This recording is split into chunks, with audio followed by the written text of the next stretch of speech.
Now let's talk about how to cut something that rolls around a lot, like a carrot.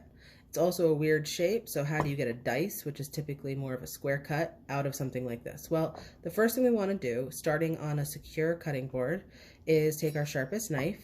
We're going to cut the ends off, put them in our scrap bowl. And carrots need to be peeled. Some people like to just scrub them down. I prefer to peel them. I just think it's more efficient.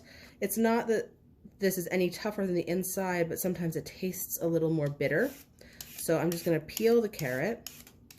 And typically you want to hold the carrot at about a 45-degree angle and pull down with some force with your peeler. And then once you have half of the carrot peeled, you just flip it over and peel down the other way. So people eat carrots all kinds of different ways. Obviously we cook with them, but carrots are one of those vegetables that we like to snack on. So there's a couple ways you can cut carrots that for snacking and for cooking. So there's our peeled carrot. Make sure our cutting board stays clear and safe. So we got this rolly thing here, right? And also carrots are pretty tough, they're pretty dense, so they take some force to cut. So you don't want to be pushing into a carrot and have it roll away from you, because then your fingers are underneath the knife. So what I like to do is make it a more manageable size. So I cut the carrot in half. Okay, and using the tunnel grip, that is how you're going to safely cut a carrot. You can cut down the side, but you have to have fairly good knife skills to keep it from rolling away from you. Another option is to make a flat surface with your peeler. So if I took my peeler and just peeled one side,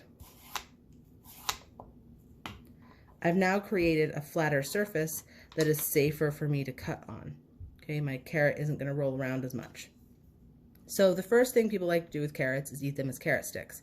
So I'm going to cut about 1/3 of the way over on the length of the carrot.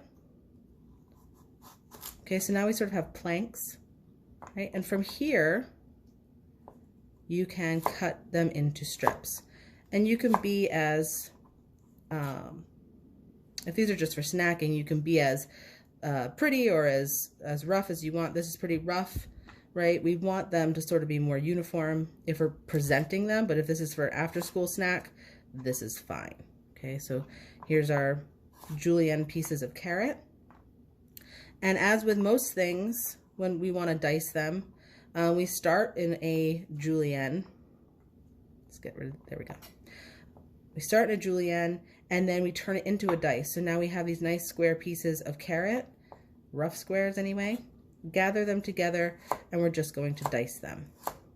Okay, so that's what you want to do if maybe you're making peas and carrots, right? This looks like what you would get in the freezer bag. So that is a diced carrot.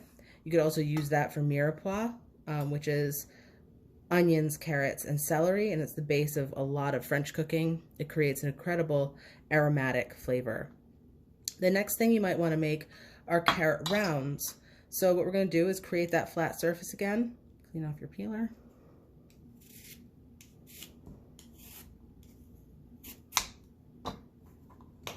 I find peeling away a little bit is easier than trying to run your knife down the side of a carrot and create a flat side. So this is much easier and there's a little less waste.